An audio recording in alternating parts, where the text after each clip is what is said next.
Stop spinning.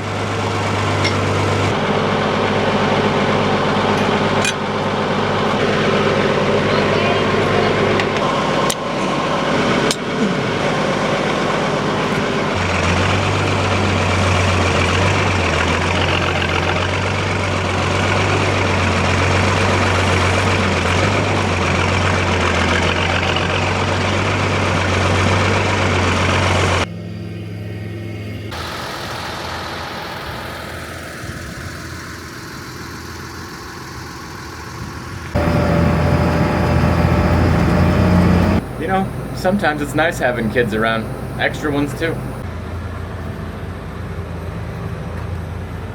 Better clean that window, and we gotta switch the PTO over. We're on 1,000, we need 540.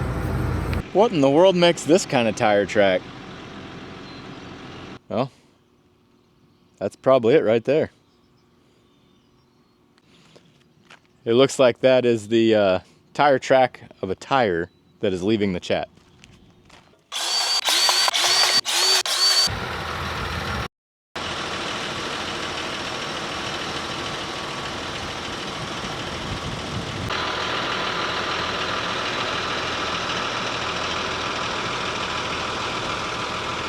We've got all the preventative maintenance we can done. You know, like anyone else, it's always a little nerve-wracking whenever you start hay season because most of this equipment has been sitting, not that tractor, but most of the other equipment's been sitting kind of collecting dust because we don't have a use for the mower in the wintertime. You know, the 7,000, we don't really do a whole lot in the wintertime with it. We might grade a driveway or two with it, but other than that, there's not a lot for it to do either.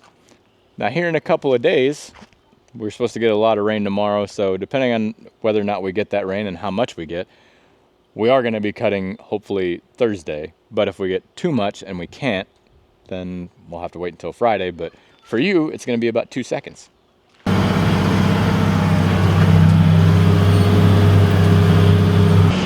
Hay season has finally started, and you're probably noticing I'm not mowing in the tractor that I would normally mow in.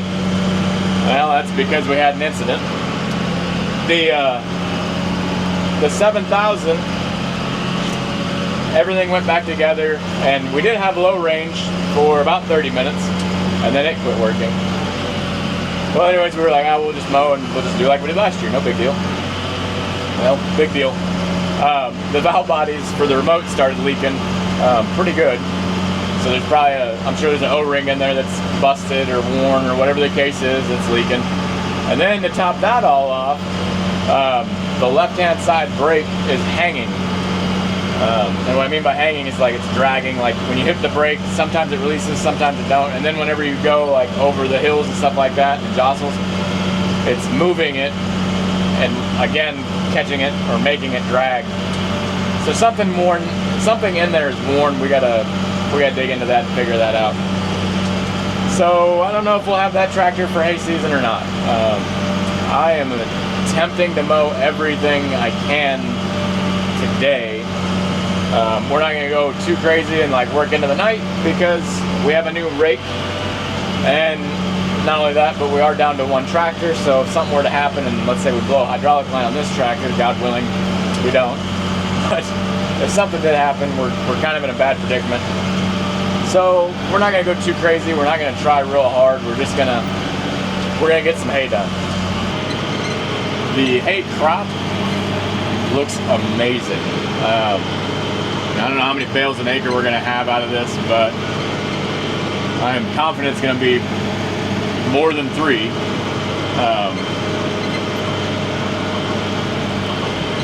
If I was to guess, I'd say we're somewhere in the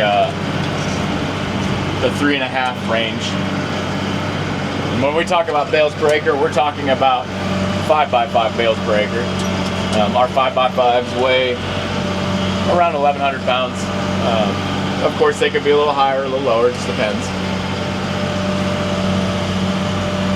But overall, we're really happy with how the hay grew.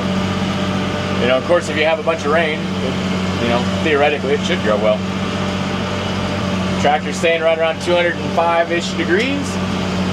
We're hanging out at like 2,200 RPM. Of course, I'm using auto steer because I'm trying to maximize my swaths less runtime on the tractors, less runtime on the mower, less runtime on me. You know, kind of everything kind of wins. Makes it to where our maintenance costs can be cheaper. You know, obviously they could also be higher, just depending on something with that breaks.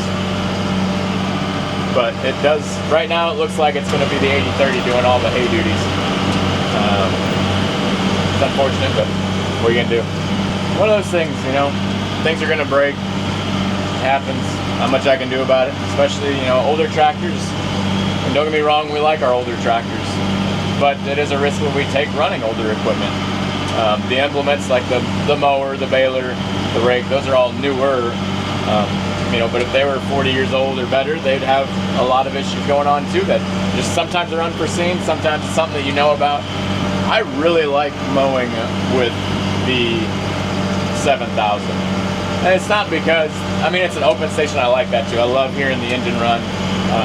You know, I like that. But the bigger perks are how much tighter I can turn. So like 6 laps around our headland is what we do, as you can see in this drone video, and 6 laps sometimes isn't enough. You know, especially when we first start a cut, like when I split the field or anything like that, it's not awful because it's a center pivot machine and I can steer it that way, but it is rough as far as turning around. And you think, you know, 60 feet is a lot of space, and it is, but it's not as much as what you would want, I guess. Actually, I guess it's 72 feet, theoretically.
Well, we're like 86% done with this field.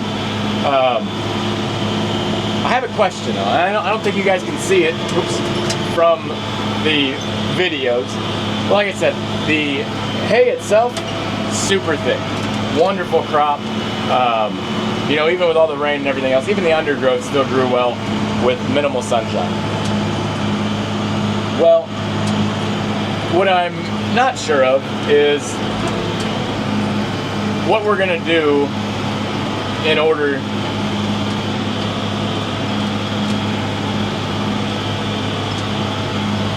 what I'm not sure of is what we're gonna do to prevent the areas that keep getting thick. And it's always the lower parts of the field. They're always just ridiculously thick.